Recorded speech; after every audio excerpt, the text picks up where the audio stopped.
Peace YouTube. It's been a while since I've created a video, and was thinking about a lot of different things, and I really wanted to get back into making videos. And I also wanted to thank all the new subscribers, and I am open to hear from you, your comments about topics, ideas. I'm also learning and growing through this process and having a chance to reflect and share my ideas, my thoughts and my feelings. So we're all learning and growing.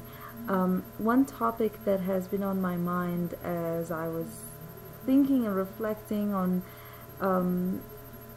different events and different things in the past is and this pertains to women but also men and people in general, is getting past or getting over abusive relationships, whether it's a spouse, partner, parent, co-worker, colleague. It can be in any different form, in any different setting. I know from my own personal journey and experience that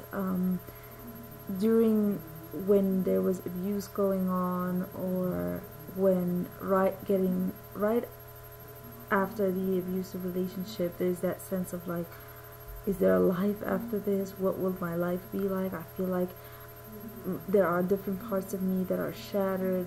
One thing I struggled with was just being able to look at different situations in life and feel like I'm looking at those situations with my own perceptions, with my own voice. Sometimes I felt like the voice of the people that were abusive to me was the one that was ringing in my ear, or looking at those situations like my own perceptions have been tainted or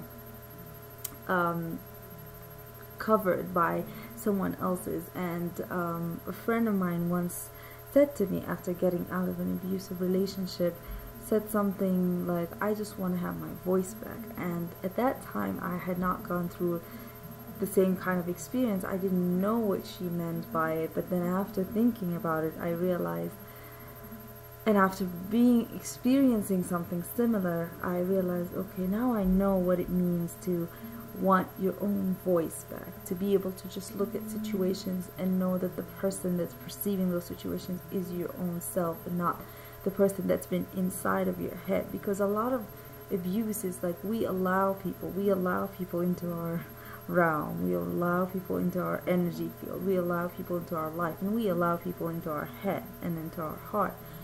And so with time we start to, it's not that our self is gone or lost, it's just that we have lost sight of it. We've distanced ourselves and we've attached ourselves to this image of another person from whom we constantly look for validation, for, you know, their comments or their remarks about us can make or break our day and our attitude and our feelings, and we become so reliant. And I've seen that a lot in abusive patterns in my own personal journey and looking at other people's relationships. One thing I really want to urge you to know and to embrace and to realize is that there is life after an abusive relationship. And not only life, not only barely living or surviving, but actually thriving and feeling happy and joyful and prosperous, and just being able to look at those past experiences and reflect and not feel a sense of bitterness and anger and regret. You know, those feelings will be there, and when they come, acknowledge them, embrace them and release them, let them go. It's kind of like a cloud. You don't want to keep holding on to it, because a cloud will just pass. A cloud is not going to be there all the time. You know, if it's cloudy, the clouds will pass at some point and the sun will shine. So why hold on to this image that it's always going to be cloudy? That's sort of how anger, bitterness, and resentment after an abusive relationship can be like. It's like a passing cloud, but yet we keep holding on to the idea that it's there to stay. So I really want to urge you to know that those feelings, that anger, holds no permanence, that it shall pass. This is something I kept telling myself. This shall pass, this shall pass, you know, and to just know that there is life, there's thriving, there's joy, there's happiness. I urge you, if you are in an abusive relationship or have just come out of one, to take good care of yourself. You sort of have to relearn how to nurture yourself. For me personally, after coming out of an abusive relationship, it took me a while because I had focused all of my energy and attention on taking care of another person, that I sort of forgot what it's like to really take care of myself, to really nurture myself. And in the beginning, it felt a little strange, like am I splurging? Am I going out of my way? This doesn't seem right. But with time, I started to feel like this is the norm. You know, we must honor, you know, our body, our physical, emotional, mental, spiritual body, and nurture it and be kind and gentle with ourselves, and trust in the healing process too, that it may take time, it may seem so painful. I remember around this same time, some time ago, I was feeling like this is too unbearable, this is painful. I have so much anxiety and stress and anger, waking up in the middle of the night, waking up in the morning with this feeling of just feeling dreadful, you know, feeling like, oh, can I just keep going on like this? I feel so shattered inside.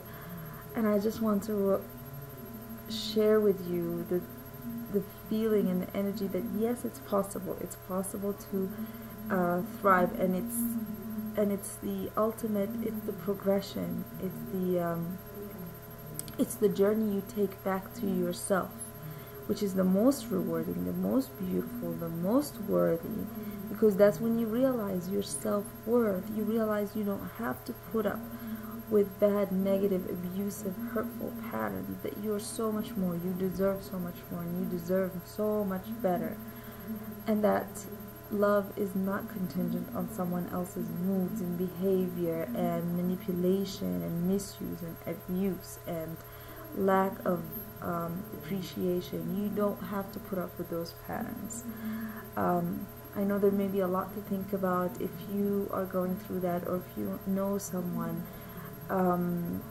I know from my own personal experience and also looking at other people, that we have to come to that realization ourselves. However, it does help to look at success stories or examples, you know, and learn from one another, and derive a sense of inspiration in knowing, in feeling, in believing that there is indeed life after abuse, life after that sense of feeling shattered and hurt. I just want to keep it brief, and I'll be making some more videos, and I'm open to comments and suggestions and ideas, and I hope you find it useful, and I hope we all continue to learn and share and grow. Peace.